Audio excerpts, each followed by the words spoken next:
Hello বন্ধুরা, আশা করি সবাই ভালো আছেন। আপনারা দেখছেন my channel talk of cinema. আর আমি এখন কথা বলবো হ্যাপি পাটেল খতরনাক জাসুস মুভিটা নিয়ে। তো আমরা সবাই জানি এটা একটা কমেডি অ্যাকশন ড্রামা মুভি। আর এই মুভিটার প্রোডাকশন হাউস হচ্ছে আমির খানের, এবং তার একটা ক্যামিও আছে এই মুভিটার মধ্যে। চলুন মুভিটা কেমন ছিল একটু কথা বলা যাক। তো প্রথমে যখন আপনি মুভিটা দেখা শুরু করবেন, তো আপনার একবার হলেও মনে হবে আমি কি আসলেই হিন্দি মুভি দেখতে বসছি নাকি হলিউড কোনো মুভি দেখতেছি। এটা যাই হোক, আপনার এই কনফিউজটা দূর করবে মুভিটা 10 থেকে 15 মিনিট যাওয়ার পর। তখন আপনি বুঝতে পারবেন যে না, আমি একটা আসলেই হিন্দি মুভি দেখতেছি।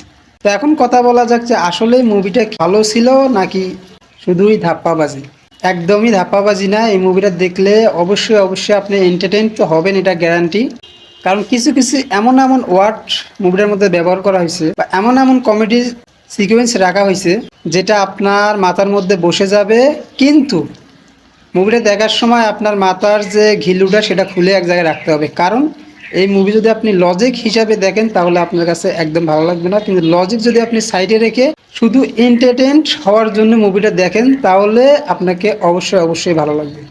আর আমাকে যদি পার্সোনালি জিজ্ঞেস করেন তাহলে আমি বলবো যে বলিউডে অনেক দিন পর একটা মুভি দেখে আমি বলতে পারতাছি যে না, কিছু একটা দেখছি। হ্যাঁ, আমির খান যদি আর একটু সময় মুভিটা একটু সময় দিত, বা তার ক্যারেক্টারটা আর একটু ভালোভাবে রিভিল করা হইতো, বা তাকে যদি আর একটু স্ক্রিন টাইম দেওয়া হইতো, হয়তো বা মুভিটা আরও একটু ভালো লাগতো। কিন্তু তার সেই অভাবটা পূরণ করছে তার ভাগিনা ইমরান খান। হ্যাঁ, সে অনেক দিন পর এই মুভিটার মধ্যে একটা ক্যামিও বলতে পারেন, বা তাকে যে স্ক্রিন টাইমটা দেওয়া হয়েছে সেটা দরকার ছিল, এবং বা সেটার মধ্যেও একটা আলাদা ভাইব আপনারা পাবেন। তো যাই হোক, ওভারঅল বলতে গেলে মুভিটা ঠিকঠাকই ছিল।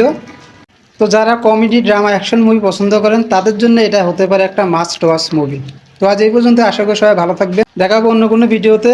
নতুন প্লিজ চ্যানেলটা সাবস্ক্রাইব করে দেবেন, ভিডিওটা ভালো লাগে লাইক করে দেবেন। আর যারা যারা মুভিটা দেখছেন তাদের কাছে পার্সোনালি কেমন লাগছে সেটাও কমেন্টে জানিয়ে দেবেন। দেন বাই।